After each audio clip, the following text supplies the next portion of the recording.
வணக்கம். நான் உங்கள் ஏஎல்பி ஜோதிடர் சிஆர் முத்து கோவையிலிருந்து பேசுகிறேன்.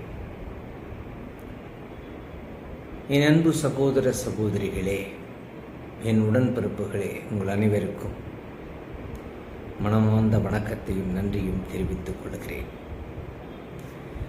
குருவே சரணம். என் குருவினுடைய திருவடி பற்றி உங்களுக்கெல்லாம் ஒரு நற்செய்தி.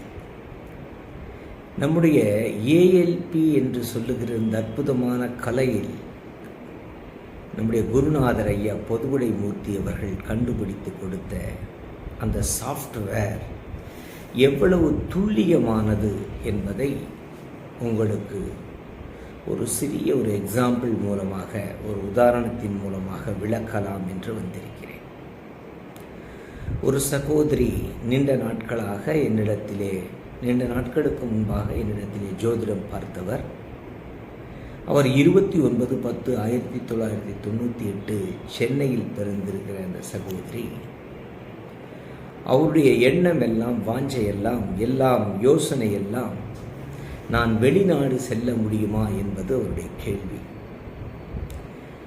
அவர்கள் வந்து கேட்டார்கள், 17/7/2024 நீங்கள் செல்லுவீர்கள் என்று சொன்னேன்.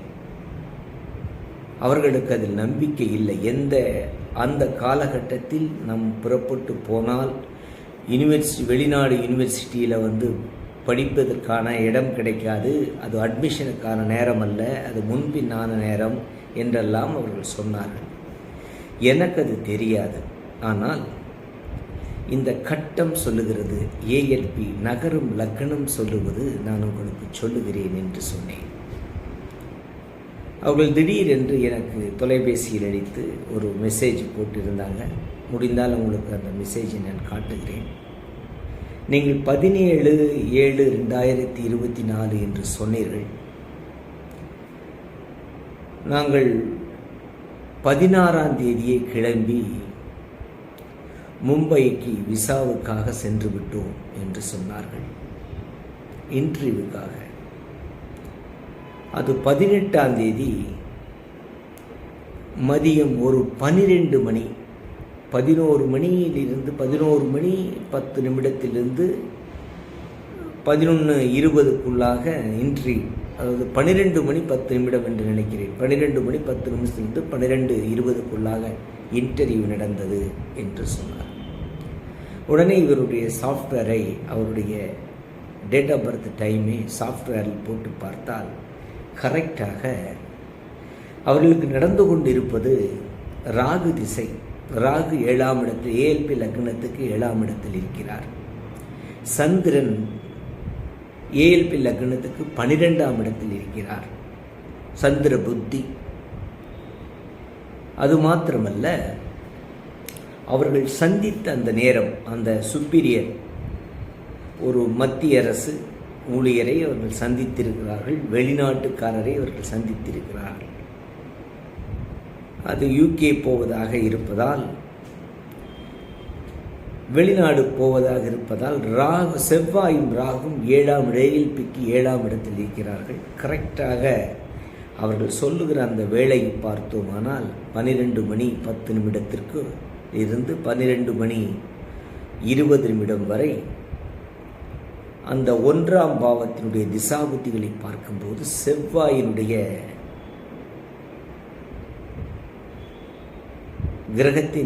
கிரகத்தினுடைய ஆளுமை சென்று கொண்டிருக்கிறது. எவ்வளவு துல்லியம்! சந்திக்கக்கூடிய நபர், தனக்கு 7ஆம் இடத்தில் இருக்கக்கூடிய நபர் செவ்வாய், மத்திய அரசினுடைய ஊழியர், அவரை சந்திக்கிறார். கூட ராகு சேர்ந்து இருக்கிறார். சந்திரன் 12ஆம் இடத்தில் இருக்கிறார். எவ்வளவு துல்லியமாக அந்த சாஃப்ட்வேர் காட்டுகிறது! சும்மா சாஃப்ட்வேர் அப்படி புரட்டி, புக்கினுடைய பேஜ் புரட்டுற மாதிரி புரட்டி அவர்களுக்கு பதில் சொன்னேன். பிரமிக்கின்ற காரியங்கள். இப்போதும் கூட அட்மிஷன் நடந்து கொண்டிருக்கிறது. ஏஎல்பியினுடைய ஜோதிட வகுப்புகள் நீங்கள் சேர்ந்து படித்து பாருங்கள். பேசிக்கு படிங்க, அட்வான்ஸ் படிங்க. நீங்கள் அதை கற்றுக்கொண்டால் உங்களுக்கு ஒரு வாழ்க்கைக்கு ஒரு பெரிய தீபமாய் அமையும் என்பதை நான் உங்களுக்கு சாட்சியாக இருந்து உறுதி கூறுகிறேன். என் அன்பு சகோதரர்களே, அருமையான தருணம், அருமையான வாய்ப்பு. இந்த கலையை கற்றுக்கொள்ளுங்கள். சும்மா வீட்டில் இருந்தால் கொஞ்சம் படித்து பாருங்கள். நிறைய பேர் நம்மிடத்தில் ஜோதிடம் பார்க்க வருகிறவர்கள் எல்லாரும் படி என்று சொல்லியிருக்கிறேன், படித்து கொண்டிருக்கிறார்கள். ஏன் இந்த மகளுடைய தாய் கூட ஜோதிடம் படித்து கொண்டிருக்கிறார். பிரமிக்கின்ற காரியங்கள், பிரமிக்கின்ற செயல்கள் அற்புதமாக இருக்கும். வாழ்விலே கொஞ்சம் அனுபவப்பட வேண்டும் என்பதுதான். உணர்வதும் தான் வாழ்க்கை. அனுபவமே உங்களுக்கு பாடமாகும், அனுபவமே இறைவனாக மாறுவார் என்று சொல்லி உங்களிடத்தில் இந்த விடைபெறுகிறேன். அடுத்து ஒரு நல்ல செய்தியோடு கூட உங்களுக்கு முடிந்தால் இதை எல்லாவற்றையும் வீடியோவில் காட்ட முடிந்தால் காட்டுகிறேன். நல்ல செய்தியோடு கூட உங்களிடத்திலே மீண்டுமாய் கலந்து கொள்கிறேன். நன்றி, வணக்கம், வாழ்க வளமுடன். குருவே சரணம்.